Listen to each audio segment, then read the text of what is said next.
इस लेक्चर्स में हम कपलिंग मेथड्स के बारे में डिस्कस करेंगे। फर्स्ट कपलिंग मेथड है हमारा रेजिस्टेंस कपलिंग मेथड या फिर आरसी कपलिंग। तो हमने देखा था कि कपलिंग हम क्यों यूज़ कर रहे थे।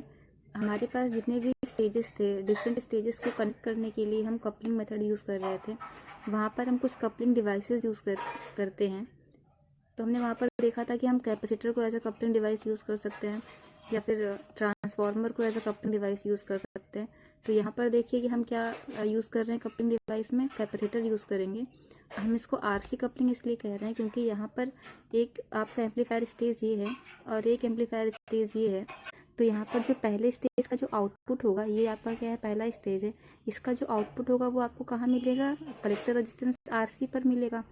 इसलिए हम इसको क्या कह रहे हैं, रेजिस्टेंस कपलिंग कहेंगे, क्योंकि हम जो कपलिंग डिवाइस कनेक्ट करेंगे वो पहले एम्पलीफायर के या फिर पहले स्टेज के आउटपुट पे कनेक्ट करेंगे और आउटपुट पे क्या कनेक्ट है, आपका रेजिस्टेंस कनेक्ट है। इसलिए हम यहाँ पर इसको क्या कहेंगे, आरसी कपलिंग कहेंगे। तो यहाँ पर हमें पता है कि कपलिंग के लिए हम कपलिंग डिवाइस यूज़ करेंगे और दो स्टेजेस को कनेक्ट करने के लिए हम लोग कपलिंग का यूज़ करते हैं। तो यहाँ पर हम लोग कैपेसिटर को as a coupling device use कर रहे हैं। तो अब देखिए कनेक्ट कैसे करेंगे। हमारा ऑब्जेक्टिव क्या है कि जो पहले स्टेज की आउटपुट है वो दूसरे स्टेज की इनपुट पे कनेक्ट हो जाए या फिर दूसरे स्टेज की इनपुट पे ट्रांसफ़र हो जाए। तो इनपुट हम कहाँ से लेते हैं, बेस से लेते हैं। ये देखिए आपका ये क्या है, बेस है। यहाँ पर हम इनपुट अप्लाई करते हैं। आउटपुट हम कहाँ लेते हैं, कलेक्टर पर लेते हैं, ट्रांजिस्टर के। तो ट्रांजिस्टर के कलेक्टर पे क्या कनेक्ट है, आपका रेजिस्टेंस, आरसी रेजिस्टेंस कनेक्ट है। तो यहाँ पर हम क्या करेंगे कि जब हम दो स्टेजेस को कनेक्ट करते हैं तो जो पहले स्टेज का जो आउटपुट होता है वो दूसरे स्टेज की इनपुट पे ट्रांसफ़र होना चाहिए। दूसरे स्टेज की इनपुट क्या है, आपका ये बेस है। तो हमें कनेक्शन कैसे करना है कि जो भी हम कनेक्शन करेंगे, जो भी कैपेसिटर यूज़ करेंगे एज अ कपलिंग डिवाइस, उसको हम यहाँ से हम आउटपुट ले रहे हैं, पहले स्टेज का आउटपुट हमें यहाँ से मिलेगा। तो यहाँ पर हम क्या करेंगे, कपलिंग डिवाइस यूज़ करेंगे। ये आपका क्या होगा, कैपेसिटर हो गया। इसको हम कपलिंग डिवाइस की तरह यूज़ करेंगे, जिसको हम डिनोट करेंगे सीसी से। अब यहाँ पर हमें क्या करना है, आउटपुट से हमने कनेक्शन ले लिया पहले स्टेज की। अब हमें दूसरे स्टेज की इनपुट पे ट्रांसफ़र करना है। तो इनपुट ये है, तो अब हम इस कैपेसिटर को दूसरे स्टेज पर कनेक्ट कर देंगे। तो यहाँ से देखिए कि आपका जो कनेक्शन है दोनों स्टेजेस के लिए वो पॉसिबल हो गया है, क्योंकि यहाँ पर हमने एक ट्रांजिस्टर यूज़ किया है, इसलिए हम इसको सिंगल स्टेज ट्रांजिस्टर कहेंगे। तो ट्रांजिस्टर में आपका क्या होता है, एक डीसी से सप्लाई होता है, मतलब कि डीसी बायसिंग प्रोवाइड करते हैं। तो अगर हम इंडिविजुअल एम्पलीफायर की बात करेंगे तो एक डीसी सप्लाई यहाँ पर होगा, और अगर ये एक इंडिविजुअल एम्पलीफायर सर्किट है तो एक डीसी सप्लाई यहाँ पर होगा। तो हम क्या कर सकते हैं कि यहाँ पर ये जो दो स्टेजेस के लिए जो भी दो डीसी सोर्स यूज़ कर रहे हैं, तो हम दो कनेक्ट ना करके हम क्या करेंगे, दोनों को कॉमन कर देंगे। तो दोनों को जब हम कॉमन कर देंगे तो हम इसको ऐसे कनेक्ट कर सकते हैं और यहाँ पर हम इसको डीसी सोर्स डिनोट कर सकते हैं, जिससे कि हमें दो बैटरीज ना कनेक्ट करनी पड़े। हम यहाँ पर कॉमन कर देंगे दोनों का, और जो हमारा डीसी सोर्स था हमने उसको कनेक्ट कर दिया। अभी जो डीसी सोर्स कनेक्ट किया जाता है ग्राउंड के रिस्पेक्ट में कनेक्ट किया जाता है। तो हम क्या करेंगे, यहाँ से इन दोनों को कनेक्ट करेंगे और ये हमने क्या कर दिया, ग्राउंड कर दिया, क्योंकि ग्राउंड यहाँ पर भी होगा, ग्राउंड इसके लिए भी होगा। तो हमने दोनों को कॉमन लेकर के एक साथ ग्राउंड कर दिया है। तो अब देखिए कि अब ये हमारा एक आरसी कपलिंग सर्किट फॉर्म हो चुका है, जिसमें हमने क्या किया है, दोनों स्टेजेस की जो डीसी वोल्टेजेस थी उनको हमने कॉमन कर दिया है, ग्राउंड हमने कर दिया है दोनों स्टेजेस को कॉमन लेकर के, और हमने कपलिंग डिवाइस यूज़ किया है। यहाँ पर कैपेसिटर को कपलिंग डिवाइस यूज़ किया गया है। पहले स्टेज की जो आउटपुट है दूसरे स्टेज की इनपुट पे हमने ट्रांसफ़र कर दिया है कनेक्शन करके। इसको आरसी कपलिंग हम इसलिए कहते हैं क्योंकि पहले स्टेज की रेजिस्टेंस पर हम आउटपुट ले रहे हैं, और ये जो कपलिंग डिवाइस यूज़ करेंगे वो पहले स्टेज की रेजिस्टेंस से कनेक्ट करेंगे, इसलिए हम इसको क्या कहते हैं, आरसी कपलिंग कहते हैं। अब हमें पता है कि हम कपलिंग क्यों करते हैं। कपलिंग का जो ऑब्जेक्टिव था वो क्या था कि जो ये कैपेसिटर है वो क्या करेगा, एसी को पास कर देगा। जो भी हम यहाँ से एसी इनपुट अप्लाई करेंगे उसको ये पास कर देगा, और जो आपका डीसी है उसको क्या कर देगा, ब्लॉक कर देगा। ब्लॉक करने का मतलब क्या है कि डीसी को रोक देना एक तरीके से। तो डीसी को रोक देने का मतलब क्या है कि यहाँ पर जो आपके ये दो स्टेजेस हैं, इन दोनों स्टेजेस की जो डीसी बायसिंग है वो एक दूसरे को इंटरप्ट ना करें। तो उन दोनों डीसी बायसिंग को आइसोलेट रखने के लिए, या फिर हम कह सकते हैं कि अलग अलग रखने के लिए, हम यहाँ पर कैपेसिटर या फिर जो कपलिंग डिवाइस यूज़ करें उसका ये काम हो कि दोनों स्टेजेस की डीसी बायसिंग को डिस्टर्ब ना करें, दोनों स्टेजेस की डीसी बायसिंग अलग अलग रहें। इसीलिए हम कह रहे हैं कि डीसी को क्या कर दे, ये ब्लॉक कर दे और एसी इनपुट जो हम अप्लाई कर रहे हैं उसको पास कर दें। तो कैपेसिटर हमें पता है कि हाई फ्रिक्वेंसीज पर ये शॉर्ट सर्किट हो जाएगा तो एसी को पास कर देगा, और लो फ्रिक्वेंसीज पर डीसी के लिए क्या करेगा, ये ओपन सर्किट हो जाएगा। तो दोनों के लिए अभी ओपन सर्किट हो जाएगा तो दोनों की जो डीसी बायसिंग है वो कैसी रहेंगी, वो एक दूसरे से डिस्टर्ब नहीं होंगी, वो इंडिविजुअल अपना बनी रहेंगी। तो ये है आपका आरसी कपलिंग। नेक्स्ट अगर हम इस सर्किट की वोल्टेज गेन फाइंड आउट करने की कोशिश करें तो वोल्टेज गेन फाइंड आउट करने के लिए हम क्या कर सकते हैं, इसके पहले हम सिंगल स्टेज एम्पलीफायर पढ़ चुके हैं, हमने उसकी प्रॉपर एनालिसिस की है। तो जो हमने वहाँ पर किया था सिंगल स्टेज एम्पलीफायर के लिए, जैसे जैसे हमने वोल्टेज गेन फाइंड आउट किया था तो वहाँ पर हमने वोल्टेज गेन फाइंड आउट करने के लिए क्या किया था, हमने इक्विवेलेंट सर्किट्स ड्रॉ किए थे। उसके बाद हमने क्या किया था कि जो आपके कैपेसिटर्स थे, जो भी आपका इनपुट कैपेसिटर है या फिर बाईपास कैपेसिटर है, हमने उनको क्या किया था, शॉर्ट सर्किट किया था।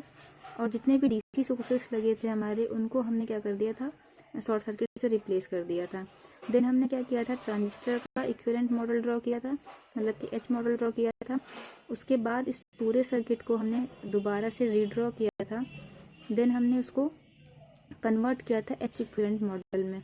तो सिमिलर प्रोसेस हम यहाँ भी करेंगे। अगर हमें इस सर्किट का एनालिसिस करना है, यहाँ से हमें वोल्टेज गेन फाइंड आउट करना है, क्योंकि हमारा मेन ऑब्जेक्टिव क्या है, हम यहाँ पर ये जो कपलिंग कर रहे हैं, हम एक स्टेज को दूसरे स्टेज से कनेक्ट कर रहे हैं, तो हमारा ऑब्जेक्टिव भी क्या है कि हमें गेन मतलब ज़्यादा चाहिए।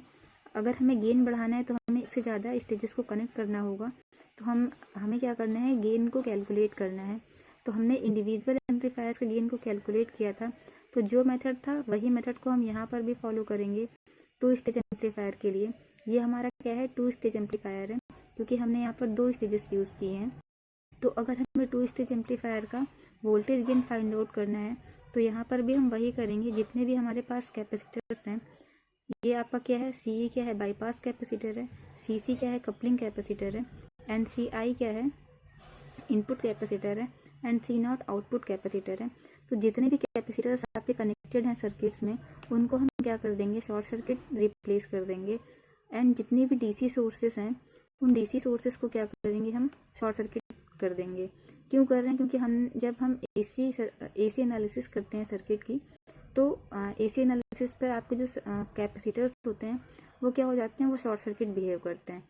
तो इसलिए हम क्या करेंगे, जितने भी डीसी सोर्स हैं उनको हम शॉर्ट सर्किट कर देंगे, और ये जो आपके कैपेसिटर्स हैं उनको भी हम शॉर्ट सर्किट से रिप्लेस कर देंगे। देन हम क्या करेंगे, इनको जब हम शॉर्ट सर्किट कर देंगे, सर्किट ड्रॉ करेंगे, उसके बाद हमें क्या करना है कि ये जो हमारा, क्योंकि हमें अभी एनालिसिस करनी है फर्दर, तो एनालिसिस करने के लिए जब तक हम इस ट्रांजिस्टर को रिप्लेस नहीं करेंगे उसके एच इक्विवेलेंट मॉडल से, तब तक हम इसका एनालिसिस नहीं कर पाएंगे। तो हम नेक्स्ट प्रोसेस हमारा क्या होगा, हम ट्रांजिस्टर को क्या करेंगे, इसके एच इक्विवेलेंट मॉडल से रिप्लेस करेंगे इन दोनों ट्रांजिस्टर्स को, और दोबारा से हम सर्किट को रीड्रॉ करेंगे। देन हम फाइंड आउट करेंगे वोल्टेज गेन। तो इसके लिए जब हम कैपेसिटर्स को क्या करेंगे, शॉर्ट सर्किट करेंगे, तो कैपेसिटर को जब हम शॉर्ट सर्किट करेंगे तो देखिए आपका ये जो सर्किट है वो कैसे रिप्लेस होगा। इस सर्किट में हम जैसे ही बाईपास कैपेसिटर को शॉर्ट सर्किट करेंगे, क्योंकि एसी एनालिसिस करने के लिए हमें बाईपास कैपेसिटर्स को या फिर हमारे कपलिंग कैपेसिटर्स हैं, जितने भी कैपेसिटर सर्किट्स में कनेक्ट हैं, हमें उन्हें क्या करना है, शॉर्ट सर्किट करना है। तो यहाँ पर हम जैसे इसको शॉर्ट सर्किट करेंगे तो जो रेजिस्टेंस RE है उसके पैरेलल में ये शॉर्ट सर्किट आ जाएगा। और कभी भी अगर शॉर्ट सर्किट किसी भी एलिमेंट के पैरेलल में शॉर्ट सर्किट आता है तो वो एक तरीके से कम्प्लीटली शॉर्ट सर्किट हो जाता है। उस रेजिस्टेंस का या फिर उस एलिमेंट का कोई मतलब नहीं रह जाता है, वो एक तरीके से ख़त्म हो जाता है। तो यहाँ पर हम इसको क्या डिनोट करेंगे, शॉर्ट सर्किट से डिनोट करेंगे, क्योंकि यहाँ पर ये शॉर्ट सर्किट होने का मतलब क्या है कि ये एक हाई कंडक्टिंग पाथ को फॉलो कर रहा है। और अगर हम करंट का डिस्ट्रीब्यूशन देखेंगे तो करंट जो फ्लो होता है वो हमेशा हाई कंडक्टिंग पाथ को ढूंढता है, मतलब कि लो रेजिस्टेंस पाथ को ढूंढता है। तो यहाँ पर ये कैसा है, हाई कंडक्टिंग पाथ हो गया है शॉर्ट सर्किट होने की वजह से। तो जो करंट फ्लो होगा आपका वो हाई कंडक्टिंग पाथ को फॉलो करेगा, इस पाथ को फॉलो नहीं करेगा। तो यहाँ पर जो आपका करंट होगा वो यहाँ से पास ना हो करके पूरी की पूरी करंट आपका यहाँ से पास हो जाएगी। इसलिए इस रेजिस्टेंस का यहाँ फिर शॉर्ट सर्किट के पैरेलल में कोई भी एलिमेंट अगर कनेक्टेड है तो उसका कोई मतलब नहीं है, उसको हम क्या कर सकते हैं, रिमूव कर सकते हैं। तो इसको अगर हम रिमूव करेंगे तो हमारे पास सिंपली एक शॉर्ट सर्किट बच जाएगा, इसलिए हमने यहाँ पर केवल शॉर्ट सर्किट से डिनोट कर दिया है। मतलब कि इस पूरे सर्किट को हम एक शॉर्ट सर्किट से डिनोट कर सकते हैं अगर हम बाईपास कैपेसिटर को शॉर्ट सर्किट कर दें तो ये जो पूरा सर्किट है आपका, जो सर्किट में जो ऊपर हमने सर्किट पढ़ा है उस टू स्टेज में या फिर जितने भी स्टेजेस कनेक्ट हों उन स्टेजेस में अगर हम बाईपास कैपेसिटर को शॉर्ट सर्किट करेंगे तो इस पूरे सर्किट को हम शॉर्ट सर्किट से रिप्लेस कर सकते हैं। नेक्स्ट हमें ट्रांजिस्टर को उसके इक्विवेलेंट मॉडल से रिप्लेस करना है। हम लास्ट लेक्चर्स में डिस्कस कर चुके हैं ट्रांजिस्टर का एच इक्विवेलेंट मॉडल।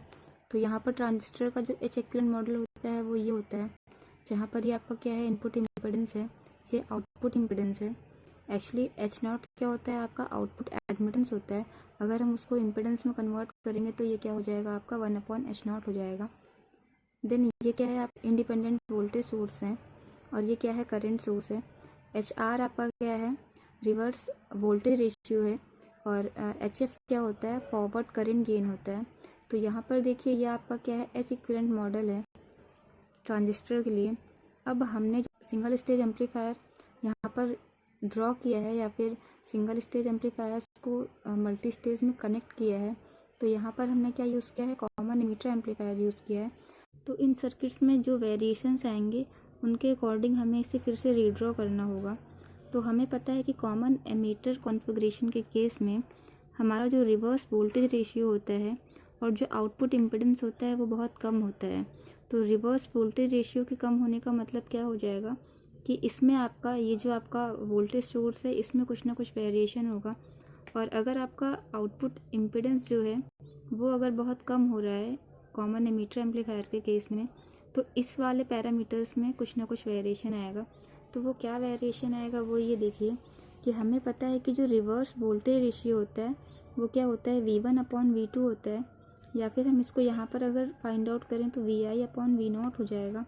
तो यहाँ से अगर हमारा HR कम हो रहा है तो HR कम होने का मतलब क्या है, मतलब कि रिवर्स वोल्टेज रेशियो जो है वो बहुत कम हो रहा है। इसका मतलब क्या है कि यहाँ से अगर आप इसका प्रोडक्ट देखें HR/V0 वो क्या हो जाएगा, वो भी आपका बहुत कम हो जाएगा। और अगर ये जो रेशियो है ये कम हो जाएगा, अगर हम आइडियल केस की बात करें, कम होने का मतलब हम कह सकते हैं कि ये नियर अबाउट 0 हो जाएगा। और 0 का मतलब क्या है कि हम इसको शॉर्ट सर्किट रिप्लेस कर सकते हैं। तो इसका मतलब क्या है कि हम इस पूरे टर्म को HR/V0 को हम क्या कर सकते हैं, शॉर्ट सर्किट रिप्लेस कर सकते हैं। एक तरीके से हम ये भी कह सकते हैं कि अगर HR बहुत कम हो जा रहा है, अगर सपोज़ आप ये कह दो कि अगर 0 हो जा रहा है, तो 0 हो जाने के केस में क्या है, इसको अगर आप प्रोडक्ट कराएंगे V0 के साथ तो भी 0 हो जाएगा। और अगर कोई भी वोल्टेज सोर्स वो 0 हो रहा है तो वो शॉर्ट सर्किट की तरह बिहेव करता है। तो यहाँ पर ये क्या हो जाएगा, ये जो आपका वोल्टेज सोर्स है वो शॉर्ट सर्किट से हम रिप्लेस कर सकते हैं इसको। तो यहाँ पर इस टर्म में यही वेरिएशन आएगा कि ये जो है आपका वो शॉर्ट सर्किट बिहेव करेगा। नेक्स्ट अगर हम देखें H0 हमारा जो आउटपुट इम्पिडेंस है कॉमन एमिटर के केस में वो क्या होता है, वो बहुत कम होता है। तो अगर आउटपुट इम्पिडेंस कम है हमारा, अगर हम कह रहे हैं कि H0 हमारा कम है, H0 अगर हमारा कम है तो यहाँ से देखिए कि 1/H0 क्या हो जाएगा, बहुत ज़्यादा हो जाएगा। अगर हम आइडियल केस की बात करें, अगर हम कह रहे हैं कि H0 हमारा क्या है, वो 0 है, क्योंकि H0 कॉमन एमिटर एम्पलीफायर के केस में क्या होता है, कम ही होता है। तो अगर हम कह दें आइडियल केस में कि H0 हमारा क्या है, जो आउटपुट इम्पिडेंस है वो हमारा 0 है, तो यहाँ से ये जो आपका रेशियो है 1/H0 वो क्या हो जाएगा, आइडियल केस में वो इनफाइनाइट हो जाएगा। अगर आइडियल केस में 1/H0 इनफाइनाइट होगा, इनफाइनाइट का मतलब क्या है कि हम इस पूरे एलिमेंट को ओपन सर्किट से रिप्लेस कर सकते हैं। तो यहाँ पर हम क्या कर सकते हैं, ये जो हमारा 1/H0 है, हमारा ये जो भी एलिमेंट है हम उसको ओपन सर्किट रिप्लेस कर देंगे। तो यहाँ से देखिए कॉमन एमिटर एम्पलीफायर के केस में आपका जो ये एलिमेंट है वो क्या हो जा रहा है, वो शॉर्ट सर्किट हो जा रहा है, और ये एलिमेंट क्या है, वो ओपन सर्किट हो जा रहा है। तो जब हम इस पूरे एच इक्विवेलेंट मॉडल को दोबारा से रिप्लेस करेंगे या फिर रीड्रॉ करेंगे तो हमारा यहाँ पर क्या हो जाएगा, केवल HI बचेगा। यहाँ पर ये ओपन सर्किट हो जाएगा, तो ये केवल जो करंट सोर्स है, डिपेंडेंट करंट सोर्स, वो यहाँ पर बचेगा। तो यहाँ पर जब हम इसको रीड्रॉ करेंगे, यहाँ पर हमने इसको रीड्रॉ कर दिया, जो हमारा जब हमने ऊपर सर्किट देखा था वहाँ पर हमने क्या किया था, चेंजमेंट देखा। जो भी हमारा वोल्टेज रेशियो है, रिवर्स वोल्टेज रेशियो है, वो बहुत कम है, उसके कम होने की वजह से ये आपका जो डिपेंडेंट वोल्टेज सोर्स था वो शॉर्ट सर्किट हो गया। और यहाँ पर जो आपका आउटपुट इम्पिडेंस था वो बहुत ही कम था। आउटपुट इम्पिडेंस कम होने की वजह से, मतलब कि जो आउटपुट एडमिटेंस था एक तरीके से अगर हम कहें, तो आउटपुट एडमिटेंस के कम होने की वजह से ये जो हमारा इम्पिडेंस था, इम्पिडेंस एलिमेंट, वो क्या हो जाएगा, वो इनफाइनाइट हो जाएगा। तो इनफाइनाइट के केस में हम क्या कह सकते हैं कि ये हमारा क्या हो जाएगा, ओपन सर्किट हो जाएगा। अब हमने इसको रीड्रॉ किया तो ये ऐसा रीड्रॉ होकर के आएगा। अगर हम इसको फर्दर रीड्रॉ करें, तो अगर आप फर्दर रीड्रॉ करेंगे और कॉमन एमीटर कॉन्फ़िगरेशन के अकॉर्डिंग इसको रीड्रॉ करेंगे, तो हमने बताया था कि जब भी अगर आपको पर्टिकुलर कॉमन एमीटर या फिर कॉमन बेस के लिए ड्रॉ करना है, तो हम वहाँ पर जो सफिक्स में जो भी नोटेशन यूज़ करते हैं वो पर्टिकुलर कॉन्फ़िगरेशन है उसके अकॉर्डिंग यूज़ करते हैं। तो यहाँ पर हम कॉमन एमीटर एम्पलीफायर यूज़ कर रहे हैं, तो यहाँ पर जो भी आपके एच मॉडल होंगे उसमें हम क्या करेंगे, ई को ऐड कर देंगे। तो यहाँ पर जो नोटेशन हो जाएगा HIE, HFE या फिर HOE, मतलब H0 जो आउटपुट एडमिटेंस है वो H0E हो जाएगा। और जो आपका रिवर्स वोल्टेज रेशियो है वो HR था, तो वो ये कॉमन एमीटर के केस में HRE हो जाएगा। तो यहाँ पर हमने क्या कर दिया है, उनको सिंपली कॉमन एमीटर के लिए रिप्लेस कर दिया है। और इनपुट जो करंट है कॉमन एमीटर के लिए वो क्या हो जाएगा, आपका IB हो जाएगा। तो यहाँ पर सिमिलर वही डायग्राम है जो ये है। तो यहाँ पर आपका क्या हो गया, ये सर्किट है। इसका मतलब क्या है कि अगर हमारे पास ट्रांजिस्टर है, उसका ट्रांजिस्टर का जो इक्विवेलेंट मॉडल है, इक्विवेलेंट H मॉडल है और कॉमन एमीटर एम्पलीफायर वो आपका ये है। तो यहाँ पर अब हम क्या करेंगे, अब हमारे पास जो ओरिजिनल सर्किट था, जो हमने 2 स्टेज एम्पलीफायर ड्रॉ किया था, उस 2 स्टेज एम्पलीफायर में हम उन चेंजमेंट्स को क्या करेंगे, अब इम्प्लीमेंट करेंगे। मतलब कि हमने जो कैपेसिटर को क्या किया था, शॉर्ट सर्किट किया था। जितने भी DC सोर्सेज थे उनको हमने क्या किया था, शॉर्ट सर्किट किया है। और जो ट्रांजिस्टर्स हैं हमारे, ट्रांजिस्टर्स को हमने क्या किया है, उनको H इक्विवेलेंट मॉडल में रीड्रॉ किया है, जो कि ये है। तो हम सर्किट्स को जो हमारे 2 स्टेज एम्पलीफायर हमने ड्रॉ किया था, उस 2 स्टेज एम्पलीफायर को हम रीड्रॉ करेंगे। ये हमने सर्किट को क्या किया है, रीड्रॉ किया है। यहाँ पर जो भी हमारे इनपुट में कैपेसिटर्स लगे थे, हमने उनको क्या किया, शॉर्ट सर्किट कर दिया। तो शॉर्ट सर्किट किया, और जो DC सोर्सेज थे हमारे, हमने उनको शॉर्ट सर्किट कर दिया। जब DC सोर्स को शॉर्ट सर्किट किया या फिर ग्राउंड किया, तो यहाँ पर ये जो रेजिस्टेंस R2 है आपका, जो ऊपर कनेक्ट था, ग्राउंड होने की वजह से, ग्राउंड हमारा नीचे भी था, ग्राउंड हमारा ऊपर भी हो गया। जो DC सोर्स था वो ग्राउंड हो गया। तो वहाँ से ग्राउंड होने की वजह से जो हमारा R2 हो जाएगा, उनको हमने क्या किया, क्योंकि ग्राउंड दोनों है, ऊपर भी ग्राउंड है नीचे भी ग्राउंड है, तो हमने क्या किया, अब सारे एलिमेंट्स को एक ही ग्राउंड पर एक ही जगह पे कनेक्ट कर लिया है। तो हमने यहाँ पर नीचे ग्राउंड किया हुआ है, तो जो R2 रेजिस्टेंस ऊपर था उसको हमने क्या कर दिया, सिंपली नीचे कनेक्ट कर दिया है। देन उसी तरीके से हमारा यहाँ पर जो RC रेजिस्टेंस था वो ये है, क्योंकि आपका आउटपुट साइड पर जो रेजिस्टेंस कनेक्टेड था वो क्या था, उसको हमने शॉर्ट सर्किट किया होगा, इसलिए कैपेसिटेंस जो CC था वो क्या हो गया, रिप्लेस हो गया। और ये क्या है, एमीटर पे हमारे पास RE और CE कनेक्ट था पैरेलल में, तो CE को हमने क्या किया है, बाईपास किया है। बाईपास होने की वजह से जो हमारा ओवरऑल RE और CE का जो पैरेलल कॉम्बिनेशन था वो शॉर्ट सर्किट से रिप्लेस हुआ था। तो ये हमने यहाँ पर इसको सिंपली शॉर्ट सर्किट से रिप्लेस किया है। देन ये हमारा हो गया एक स्टेज। ये क्या है, आपका दूसरा स्टेज है। दूसरे स्टेज में भी सिमिलर हम वही करेंगे कि जो कैपेसिटर्स थे उनको हमने क्या कर दिया, शॉर्ट सर्किट कर दिया है, और जितने भी DC सोर्स थे उनको हमने शॉर्ट सर्किट या फिर ग्राउंड कर दिया। उसी तरीके से यहाँ भी आपका R2 क्या हो जाएगा, R1 के पैरेलल में आ जाएगा। यहाँ पर जो आपका कॉम्बिनेशन था, पैरेलल कॉम्बिनेशन बाईपास कैपेसिटर और इमिटर रेजिस्टेंस कैपेसिटर, वो शॉर्ट सर्किट हो जाएगा। ये आपका रेजिस्टेंस RC2 है सेकेंड स्टेज के लिए, और ये लोड रेजिस्टेंस। यहाँ पर जो कैपेसिटेंस, जो आउटपुट कैपेसिटेंस कनेक्ट था, उसको शॉर्ट सर्किट कर दिया गया। तो ये है आपका AC इक्विवेलेंट सर्किट।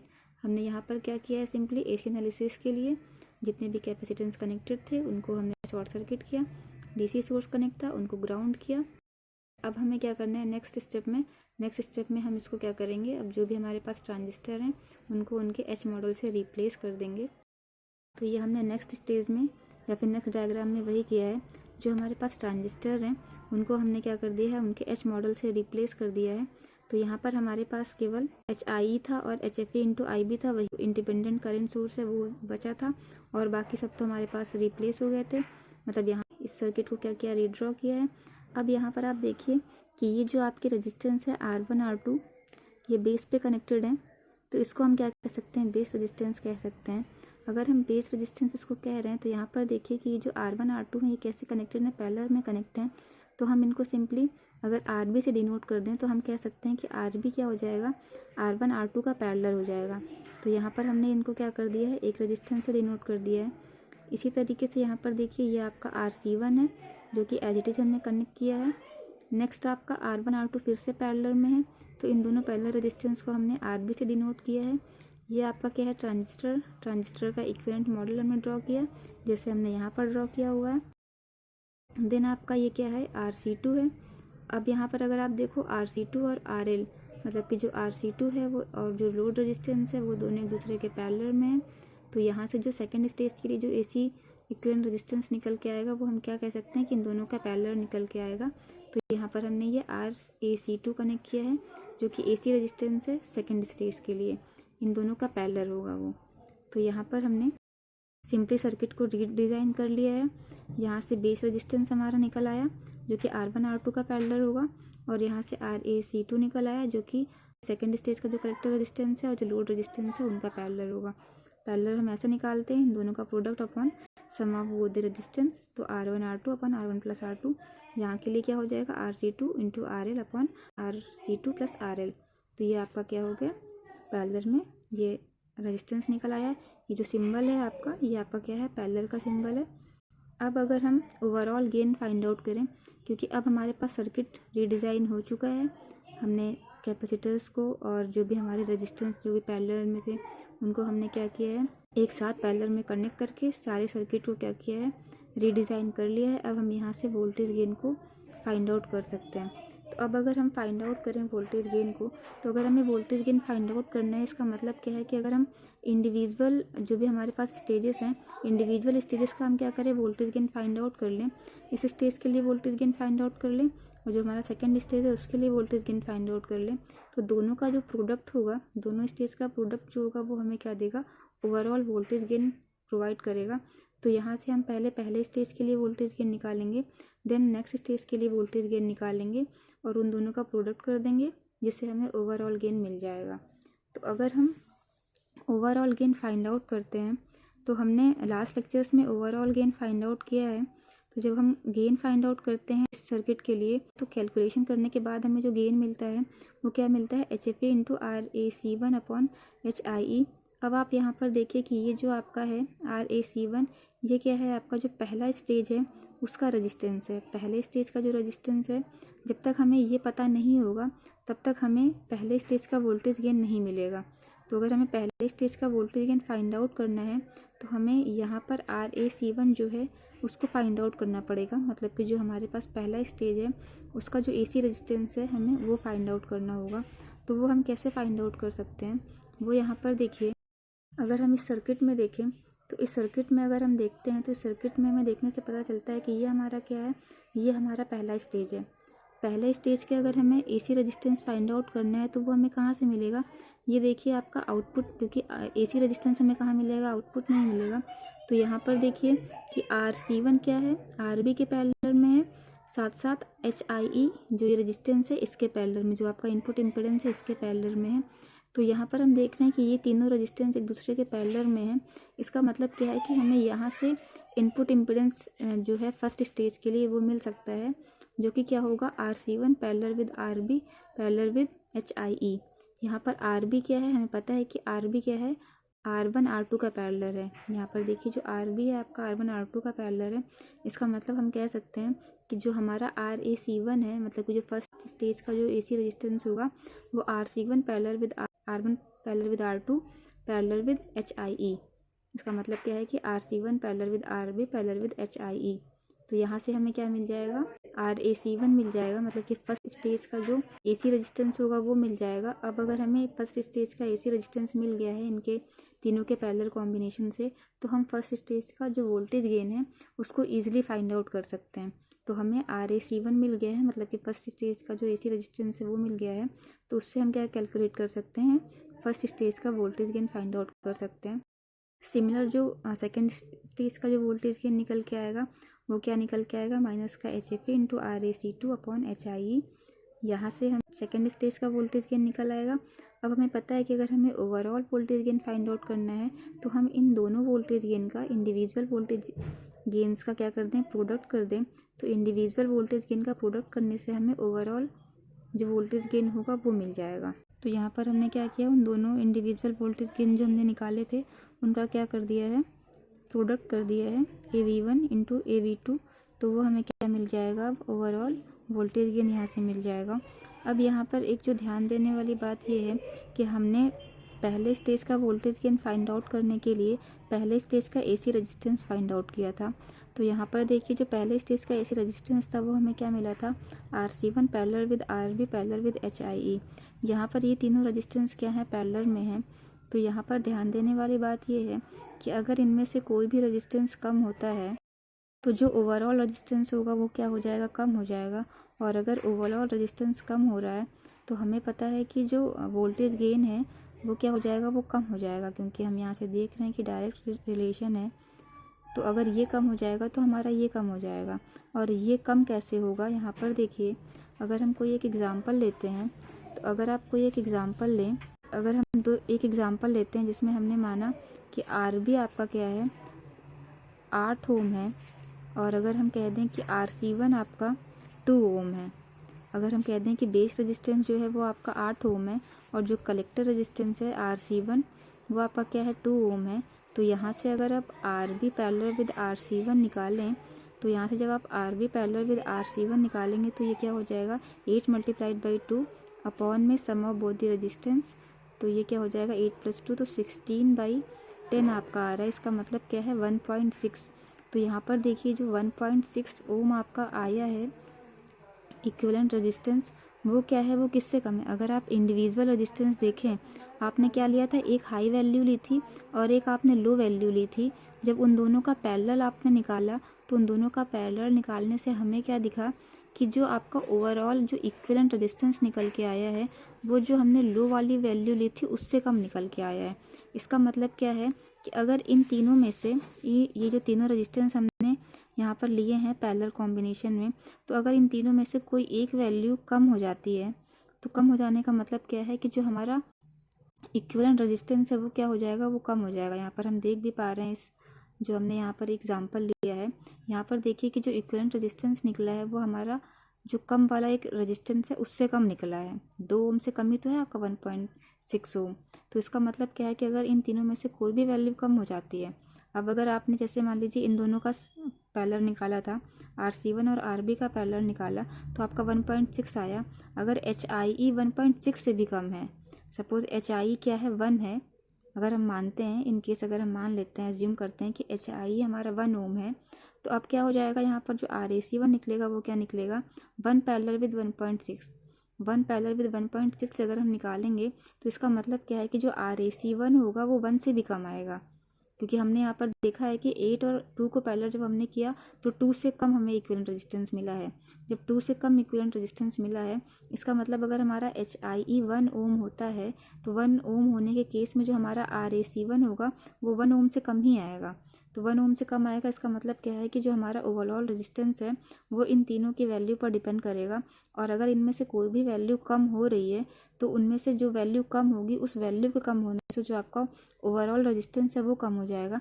और अगर ओवरऑल रेजिस्टेंस कम होता है तो ओवरऑल रेजिस्टेंस के कम होने का मतलब क्या है कि आपका जो वोल्टेज गेन है, पहले स्टेज का जो वोल्टेज गेन है वो कम हो जाएगा। तो यहाँ पर जो ध्यान देने वाली बात ये है वो यही है कि यहाँ पर जो वोल्टेज गेन होता है पहले स्टेज का वो उसके सेल्फ गेन से कम हो जाता है।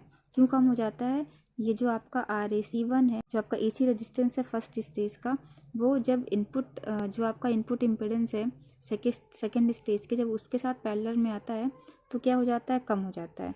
तो इसी इफेक्ट को हम क्या कहते हैं, ये जो आपका रेजिस्टेंस का जो वैल्यू है वो कम हो जाता है, इसी इफेक्ट को हम कहते हैं लोडिंग इफेक्ट। इसी प्रॉब्लम को हम क्या कहते हैं, लोडिंग इफेक्ट की प्रॉब्लम कहते हैं।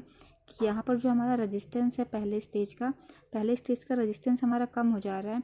क्यों कम हो जा रहा है, क्योंकि वो सेकेंड स्टेज की जो इनपुट इम्पिडेंस है उसके साथ पैरेलल में आ जा रहा है, और उसके साथ पैरेलल में आने से हमारा जो पहले स्टेज का जो आपका AC रेजिस्टेंस है वो कम हो जा रहा है। उसके कम हो जाने का मतलब क्या है कि ये आपका क्या कर रहा है, लोडिंग इफेक्ट की प्रॉब्लम को क्रिएट कर रहा है। तो इसी को हम कहते हैं लोडिंग इफेक्ट, जिसकी वजह से हमारा जो पहले स्टेज का जो वोल्टेज गेन होगा वो क्या हो जाएगा, वो कम हो जाएगा।